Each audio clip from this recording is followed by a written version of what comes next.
Hello, Hello, I'm Wayne Anthony, and I'm Jude Savage. and welcome to our channel, Quest. The Search for Truth. And in tonight's episode, we're going to be talking about Fairies. good, Or bad. helpers, Or hindrances. granting wishes, Or bestowing curses. So, fairies. Fairies. What do you think, Jude? Do you think they're good? Do you think they're bad? Do you think they're indifferent? Do you think... Well, I think it makes me think of the film Labyrinth. Fabulous film. Oh, yeah. Yeah. Okay. If you've not seen it, where have you Labyrinth. been? Yeah, we like Labyrinth. But towards the Labyrinth is beginning of good. the film, Hoggle's there with Sarah, and he's kind of killing all these fairies with like a little flower pump. What's it? Yeah, they used to have call them? those in the 60s and 70s, 50s even. Yeah, and she's like, oh, that's horrible. And she picks one up and it bites her. She goes, ow, it bit me. And he says, well, what do you expect fairies to do? Absolutely. And she says, well, I don't know. I thought they'd be nice, like they'd grant your wishes. And he says, shows you how much you know. Yeah. And I think they were very accurate. Well, from my point of view, they're very accurate because I'm going to come from this from a Celtic Irish point of view, Yes. because that's who I am. I'm Irish and I come from an Irish background and from parents and grandparents and great grandparents, and I'm aware of the mythology of the she or the fairies.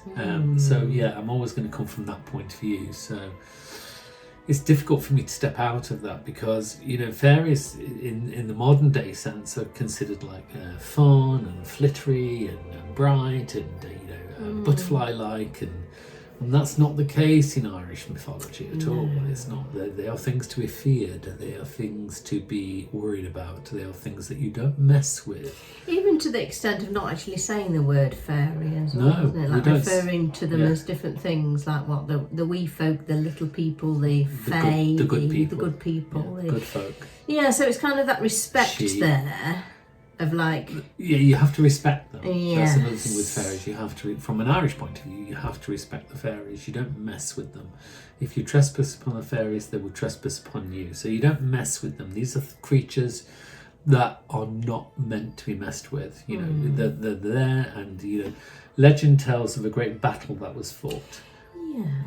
With the Tuatha De Danann, Yeah, or the I Tuatha can't De pronounce Danann, this. or you know, so many people pronounce it in a different way, and you'll get shouted down for whatever way you say that phrase, because there's so many people that say, well, you know, it needs to be said like this. The Irish language is that. The Irish language say what you come tomato, really. But the Tuatha De Danann, Tuatha De Danann, however you want to say it.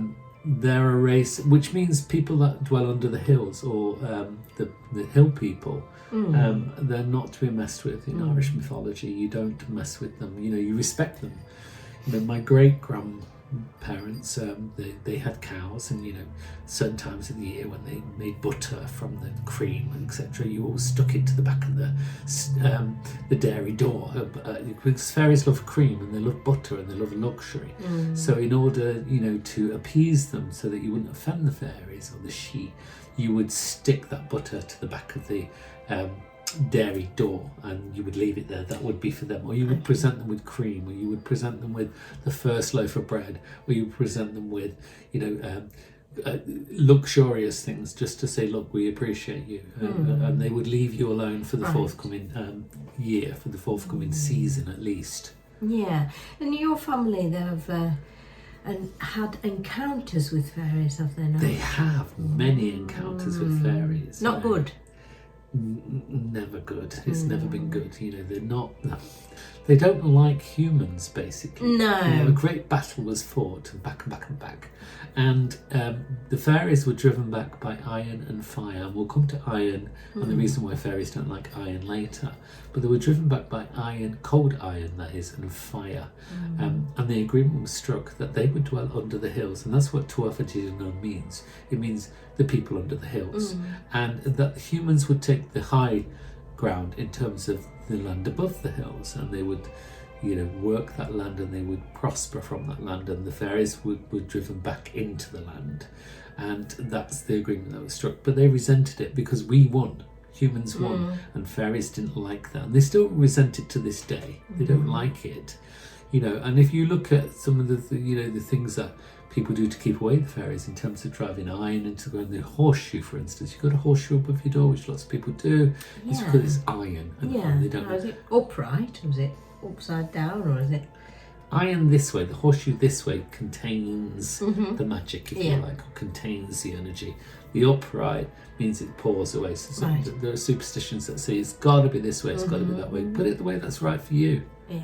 And hagstones as well, holy stones, stones that have a hole in, often found by beaches or by rivulets and stuff like that. They keep the fairies away as well. But if you spy through the whole of a hagstone, which is a stone that's been created by the elements, earth, air, wind and fire, and there are fairies that represent those elements as well. But if you get a hagstone, you can see the fairies if you peer through it, if you want to by moonlight. But I wouldn't be messing with the fairies. I wouldn't be messing with the fairies at all. With the she. Tell us about iron. Iron. So why people go, why is iron? Why do fairies not like iron? Why do fairies, it's cold iron by the way, why do they not like it? And they don't like fire? Well, because iron became, from the Iron Age, it became the industry, the revolution. When iron came in, the Iron Age came in, humans were allowed to advance themselves. They built ploughs which ploughed the land, they built tools, they built weapons. And the fairies resented this because man had moved forward from the time of being in the realm of the fairies. Their time was coming to an end, and humans were moving forward, and they didn't like it. And it came to represent everything that was good and everything that represented advancement. Now we know, if you look at things like a crucifix and the Star of David, the Hand of Fatima, people say, oh, why does that work? And it's like it's never about the thing. It's never about that image. It's about what it represents. Always. People say, well, why? And say, well, you can call on Jesus, but you can also call on Muhammad. You can also call on Jacob Bummy. If you've got something that because those people represent good. You can call on Gandhi. You can call on Krishna. You can call on Buddha. You can call on anything that represents good. And peace and kindness and love and anything evil will move itself away from that, because it's always about what the thing represents, not what it is. You need to make that clear, because so many people make that mistake. Now there's lots of different you can go on a rabbit hole with this, can't you? It is a rabbit hole. But there's lots of, you talk about, we mentioned about the kind of the beautiful side that people represent. And I think a lot of that comes from, the Victorians, doesn't it? Really, the flower fairies. Yeah, they kind of glamorised it, didn't they? Yeah. The flower fairies. And talking of flower, one of the famous ones is the Gelder Rose fairy, and you know what a Gelder Rose is. It marks, a Gelder Rose in itself, growing up, as a child, and, in the Irish way, when you had a Gelder Rose, it always meant that the fairies had a rite of passage across that land. So if you saw a Gelder Rose tree, you don't cut it. And I can tell you a strange story to do with a Gelder Rose, and a gardener that came to do my garden. I said, I didn't say to him directly, I said to somebody, the next door neighbour, I said, tell him not to cut the Gelder Rose. And she said, oh yeah, I will do. And I said, because nothing good ever happens from anyone that cuts a Gelder Rose, because it marks the passageway of the fairies. Okay. So anyway, to cut a long story short, he did cut the Gelder Rose. Ouch. But what happened? He nearly knocked himself out and killed himself on the steps that lead up from the garden, etc. And he had bruises and cuts, etc. because he cut the branches from the Gelder Rose. Don't mess with it. I said it. Fairy passageways tend to be very direct, like Roman roads. They go from one place to another. They don't zigzag very much.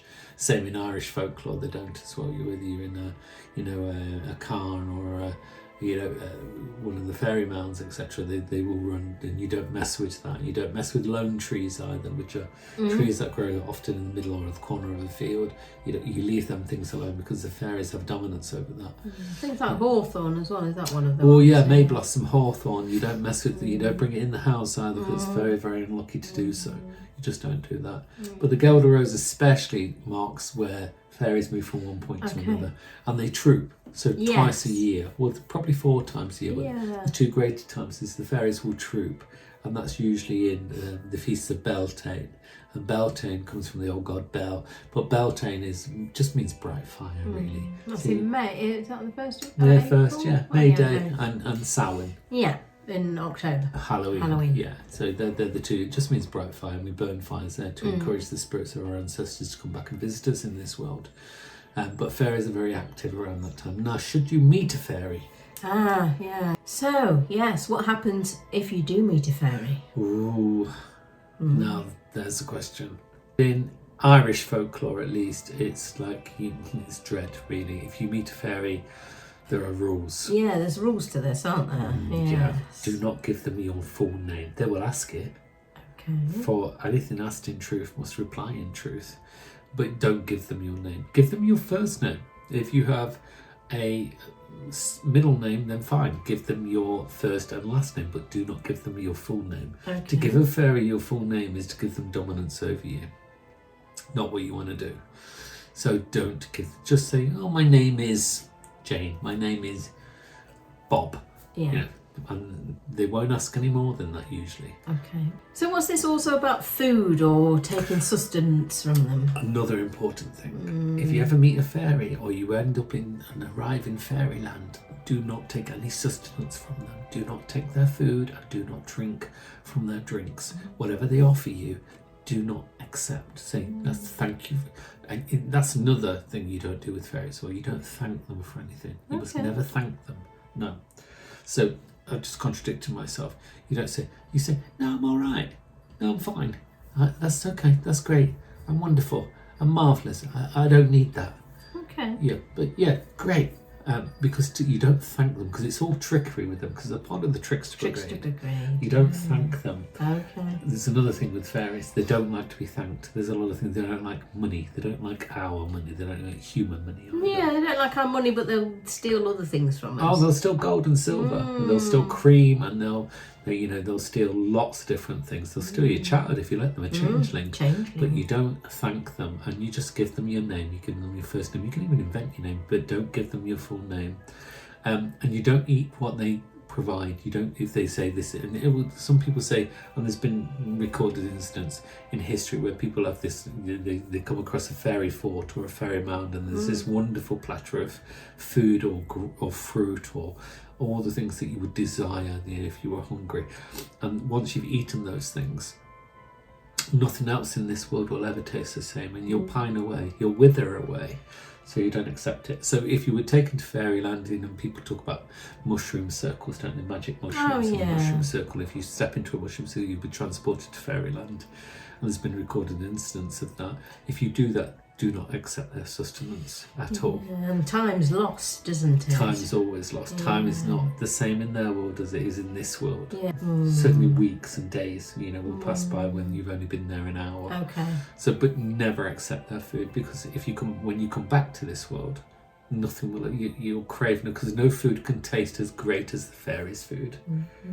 So you were saying about your family's experience with fairies. We've had lots of experiences with fairies, and none of them good. Okay, so my eldest brother, who has now passed on, he, at the age of 4, was playing on the fairy mound, which was opposite the house we had in Ireland, and there was a field, and he was playing on the fairy mound, and he fell ill. Very, very ill. Really poorly, wasn't he? Really, really badly poorly.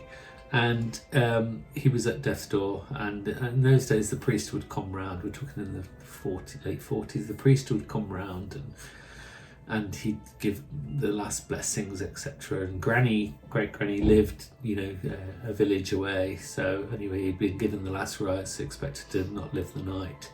And Granny arrived, and suddenly she took off her cape and she threw it to one side, and she said, "Show me the child." And they took him to where he was in the crib, which was an old drawer, I think, by the way. It wasn't like anything special or spectacular. Don't be thinking carved things here.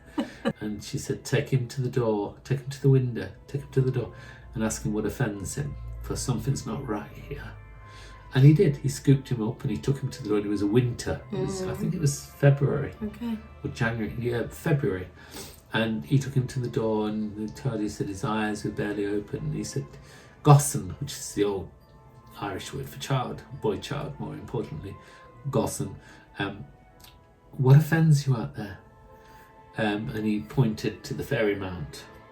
He said that. And we don't, okay. And then put him back in the crib drawer. and turned, and Granny was looking at him. His mother was looking at him, and she said, "You know what you need to do." Okay. And that's all I was told, because he did know what he needed to do, because the next morning that no longer existed. He'd levelled it. It was a mound in the field, a fort, and he levelled it. He'd put iron in it. And he placed iron all around the cottage, the cottage farm where he placed all iron around it. He drove them into the ground. And Binny, he got well. He lived, basically. That's because of that, because he was playing on the mound and they didn't want him on the mound, basically. Okay. So my father forged War on the Fairies long before anyone could be. So growing up, when I grew up, and it was fine. They were always like, I remember going out and gathering Angelica, which is around this time of year, just before May Eve, and you because it's about to flower around that time, and you gather the Angelica, you drive by the fire, because it is said that where Angelica is spread on the doors and the windows, no evil can pass, especially fairies can't pass there.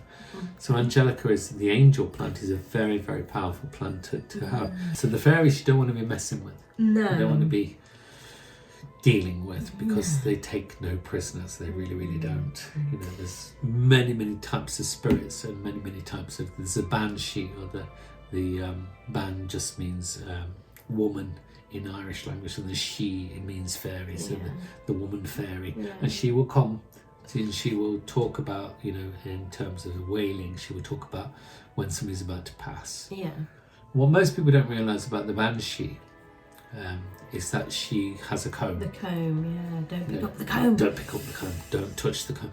Growing up in the 70s, 60s and 70s, which I did, the comb was everywhere. You'd see them on the streets and you'd be like, "Oh, that's a nice comb." Don't touch it. My father used to say to me, "Don't pick up any combs, do not." The banshee, the female fairy, if you see her, it means that she will skip a generation. So my sister saw the banshee down at the well.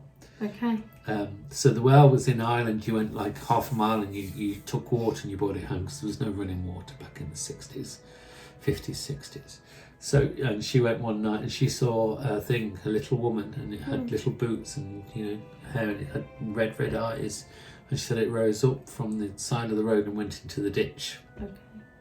And that was when you see the banshee, which she did, you're never going to, the next generation is not going to see it, so my generation won't see it, but I've warned my children and then they will see her, because she follows, if once you've seen her, that generation will no longer see her, but the next generation will. But she also follows the O's and the Macs, and my family in Irish language is O. And also, you don't want to be messing with her, because she would. And then she's got a sister, the washer in the water. You might see her at the ford washing the blood from the clothes of the people that are yet to die. So there's a lot to do with fairies that, in Irish tradition, because that's where I'm going to come from in the Irish point of view, which is never going to be good. You're never going to get my approval for it. I won't have them in the house. I won't have anything to do with them. I respect them. Yes. But I don't want them in the house. The fairies do favour certain people. Yes. And no one knows why. Okay. So you could well have fairies at the bottom of your garden that you interact with, and they like you. Yeah. And they, you make things, because they're like, the fairies love sweet things. So if you make them the cream and the honey and cream, especially honey. They love the honey. If you've got honey and you offer it to the fairies, and they will favour certain people whilst hating certain others, and no one really knows why. So I'm not going to diss you by saying you've got fairies at the bottom of your garden, you talk to the fairies all the time. You probably do. They don't talk to my bloodline in that way at all. I don't know whether that's because of what happened with father, and I can give you a story about my grandfather. My father's father had a battle with the fairies as well, but we always seem to be in battle with them. And by the way, the Tuatha they arrived in Ireland in ships in the sky, of fire and smoke. And some say that's aliens, but that's a subject for another time. It is a subject for another time, for sure. So let us know your thoughts. You can email us on quest.searchfortruth@gmail.com. Click the link below. And subscribe. Don't forget to subscribe. Yeah, please do. Your subscriptions are important. They are. And hopefully you'll join us again for our next episode. Bye for now.